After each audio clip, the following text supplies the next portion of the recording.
Hello viewers, আসসালামু আলাইকুম। আশা করি সবাই ভালো আছেন। আজকে আমি আপনাদেরকে পরিচিত করে দেব নরসিংদী জেলার সবচাইতে প্রাচীন বিদ্যাপীঠ, আমার প্রিয় কলেজ ক্যাম্পাস নরসিংদী সরকারি কলেজের সাথে। 1949 সালের 26 অক্টোবর নরসিংদী শহরের পশ্চিম ব্রাহ্মণদী নামক জায়গাতে প্রতিষ্ঠিত হয় এই নরসিংদী সরকারি কলেজ। শুরুর দিকে এর শিক্ষা কার্যক্রম পরিচালিত হতো সাটিরপাড়া বালিকা উচ্চ বিদ্যালয়ের একটি পরিত্যক্ত ঘরে। 1955 সালে নরসিংদী সরকারি কলেজ তার বর্তমান স্থানে স্থানান্তরিত হয়। দীর্ঘ কয়েক দশক বেসরকারিভাবে পরিচালিত হওয়ার পর 1980 সালে সর্বপ্রথম এই কলেজটিকে সরকারিকরণ করা হয়।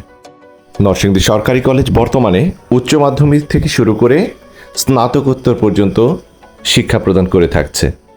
আমি 2005 সালে এসএসসি পাশের পর উচ্চ মাধ্যমিকে ভর্তির মাধ্যমে নরসিংদী সরকারি কলেজের সাথে আমার শিক্ষা জীবনকে সম্পৃক্ত করি এবং এখান থেকেই আমি পরবর্তীতে স্নাতক এবং স্নাতকোত্তর পাশ করি।